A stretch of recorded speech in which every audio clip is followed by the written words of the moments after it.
The Tata Group's grand semiconductor story has suddenly seen the entry of some unexpected characters, elephants, and it's actually building a wall to keep them away.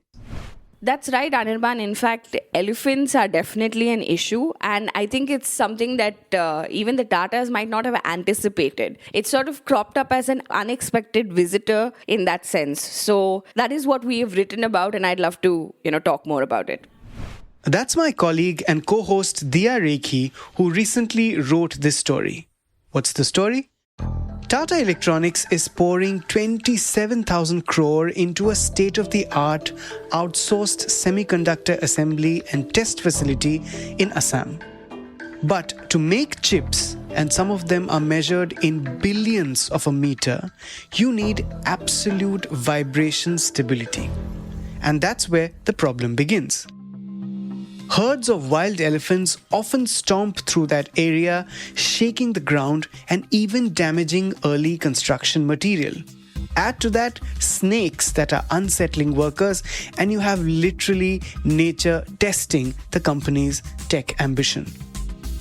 In this episode of The Morning Brief, I speak to Diya and she speaks to noted expert Dr. K.K. Sarma to understand the science of pachyderm movement, the high precision needs of chip making, and of course, the delicate balance between industrial development and nature. It's Tuesday, September 16th. I'm Anirban Chowdhury. This is The Morning Brief.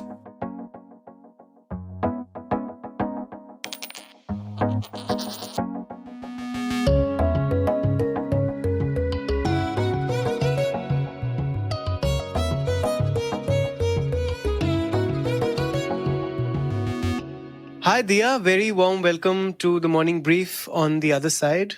Thank you so much for having me, Anirban. It's always lovely to be on the Morning Brief. Why don't we start by you giving me a sense of the expanse of Tata's semiconductor plans and especially why the facilities in Assam are so critical? So, to give you an idea of what really is the lay of the land today, about 10 projects have been commissioned under the first phase of ISM. All right. And from that, we have now the Tatas involved in two big projects. There is the fabrication plant in Dholera, and there's this OSAT facility coming up in Assam. OSAT, or Outsourced Semiconductor Assembly and Test Facilities, are sort of like the projects that are involved in the final stages of semiconductor manufacturing. So it is considered to be a little bit more sophisticated than general electronics manufacturing services or EMS work that we do a lot of. So we're talking about a 27,000 crore OSAT facility. The Assam facility is a first of its kind, one, and secondly is significant because of the sophistication of the investment. We haven't seen this kind of investment going anywhere else apart from, say, Gujarat. And we've seen a few projects being commissioned in Odisha and in Andhra Pradesh. So now let's get to the problems. The biggest one, pun unintended, elephants. Right. So now anyone who knows Assam even a little bit knows that it is this lush green forest land. When you think of Assam, you think of Kaziranga National Park and, wildlife sanctuaries and those kinds of things. I had heard from multiple sources that, all of a sudden there was this fear that elephants will be crossing by that path, and hence it could cause issues for the Tata plant there. Why?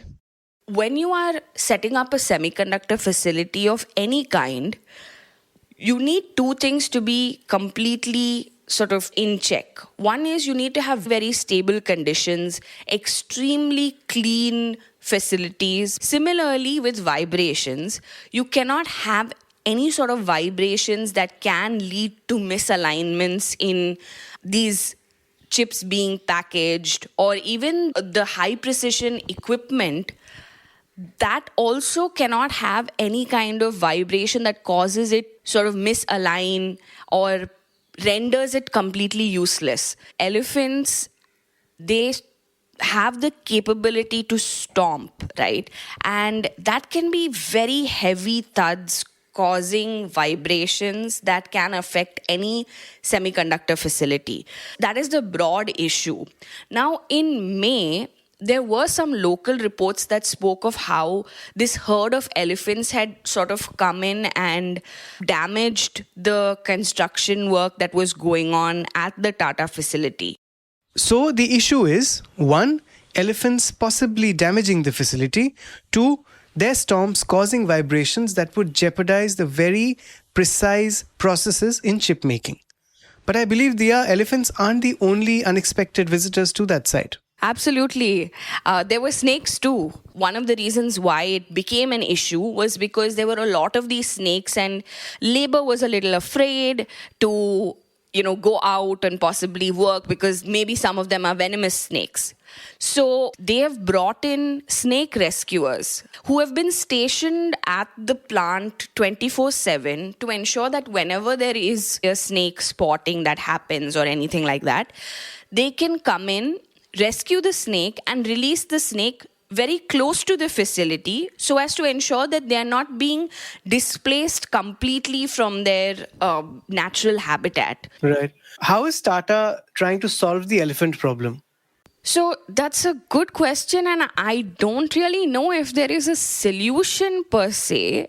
First things first, I know that they're building this very large, thick wall that is going to be elephant proof. And I also spoke to a few people who work with elephants in the area, and they said that elephants are accustomed to industrial activity in that region. It's not new to industrial activity. So when they see a wall, for instance, they have been wired now to know that that is not territory that they should go too close to. But I think one aspect which came out after I did this story, which I thought was interesting, is that if we talk of vibrations, this facility is apparently very close to a bustling highway as well, where there is constant truck traffic. So I don't know, this is just a question that I leave for everyone to also think about, is that that could also be an issue. If you have a very busy highway or railway tracks and so on, the vibrations from those things also can be an issue. So maybe the Tatas will have to put in place some kind of measures to have maybe something that protects them from these kinds of vibrations. And there have been instances where facilities have come up near railway tracks in other countries, for example, and they put a certain kind of padding or they do those kinds of things which is built into the design to ensure that the impact of those vibrations is mitigated. Diya, tell me, does it show that, Indian companies, corporates, and even the government, they're not choosing sites well in keeping with how it would harm nature? And this, I think the onus lies more with the Assam government because I think they would have offered that site to the Tatas. Right. And Anirban, I think in this particular case, maybe that would not be entirely true. And I'll tell you why.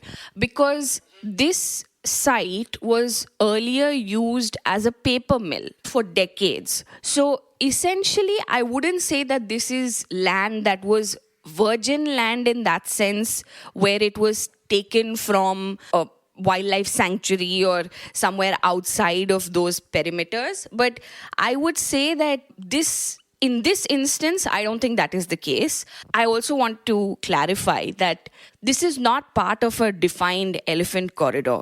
Diya, thank you so much for those insights. And of course, to get a deeper sense of the problem and what could have been done differently, you spoke to Dr. K.K. Sarma, who's a noted vet in that area. In fact, he's known as the Elephant Man of Asia. Let's go to that conversation. Absolutely, Anirban. Now, before we bring in Dr. Sarma, let's zoom out a bit. Now, Tata's elephant dilemma may sound unique to many, but actually, history is full of instances of animals ambushing industry in strange and serious ways. In September 1947, a moth was found stuck inside a Harvard Mark II computer that gave birth to the term computer bug. In 1987, a squirrel caused a 90-minute loss of power to Nasdaq's automated trading computer by chewing through some crucial cables. That mishap affected 20 million trades. In 2016, a vervet monkey in Kenya tripped a transformer and plunged an entire nation into darkness. This year, a school of jellyfish disrupted operations at nuclear power plants in France. So, from raccoons inside jetliners to sharks biting undersea internet cables, history, like I said, is full of reminders that technology, industry, and development reside within a living planet. Now, let's get a deeper view on how Assam's elephants behave and what's the way to keep them from shaking up Tata's billion-dollar ambitions. Here's Dia with Dr. Sarma.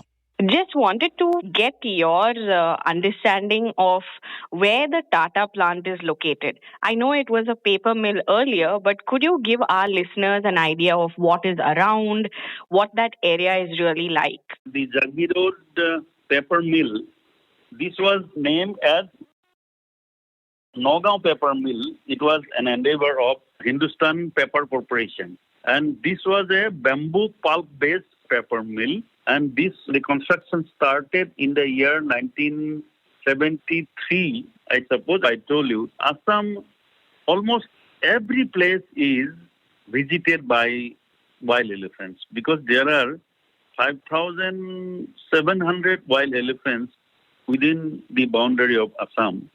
If I say that elephants never visited that area, it will be wrong. Elephants visited because every place they visit, just like this was, but it was not very important elephant habitat. When the paper mill was functioning, the industrial some byproducts they used to dump on the left side. So basically, this was swampy area, and later on they also did a lot of plantations, like bamboo and eucalyptus, like that. Then 2 years back, the area was given to Tata for semiconductor project. So this area is neither elephant habitat nor elephant corridor. But elephants are not territorial animals. They are migratory type of animals. So they will be grazing in one place for a couple of days, then they will move to another place. For that, they use the corridors. So elephant habitats are there everywhere. We have 8 national parks, 22 wildlife sanctuaries. We have a lot of reserve forests and unclassed reserve forests, which are elephant habitats. We have national parks like Kaziranga alone has 1,250 wild elephants. In Manas also, similar number of elephants are there. I wanted to understand from you also about what more you think the government can do or the Tatas can do, if there is anything that you think can be done to help preserve the biodiversity in that area. That is a good suggestion. Actually, Tata is a big industrial house. So I believe Tata can contribute in the conservation area in Assam. For example, in Majuli, there is a herd of about 100 elephants. They are homeless. They have no habitat for them because they originated from Lakhimpur, Arunachal border. And those forests were damaged. Tea gardens were built. It happened 20, 25 years back. So to do something for these elephants, we need a lot of funds. So Assam government can do a lot of conservation work. Like Tatas can help our government to undertake projects for elephant conservation. And compared to the tiger project, the fund allocated to Project Elephant is very meager, 25 crore or something only. So I will welcome if not only Tata, any big industrial house, if they come forward to help Assam government in undertaking such projects so that the human-elephant conflict will be mitigated to a great extent. There were reports of, a herd of elephants coming to the Tata facility that's being built in May. And I believe that there was some damage to construction that was going on. I want you to explain what that could have been and whether building a boundary wall will be an effective deterrent to stop elephants from coming too close to the plant. Yes, you want to establish an industry. You will have to protect your industry. It's a multi-crore project. When a herd of elephant comes, or even one elephant comes, you can't do anything. Neither you can kill the elephant, or nor you can save your properties. So, building the wall is okay, logical. We have to strike a compromise, a middle line, that industry should also survive, elephants should also survive.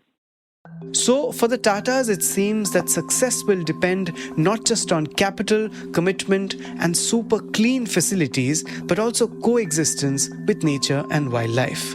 In fact, its semiconductor mission can only endure if it is both technologically and ecologically future-proof. That's it for today. This episode was produced by me and Vinay Joshi, sound designed by Rajas Naik. A new episode of The Morning Brief drops every Tuesday, Thursday and Friday, wherever you get your podcasts. Also, don't miss our brand new show, Corner Office Conversation, where we talk to the most interesting business leaders of India and the world every alternate Monday. The latest episode, a conversation with Sindhu Gangadharan, head of SAP Labs India and chairperson NASSCOM, is out now. Do listen in. Thank you and have a good rest of the week.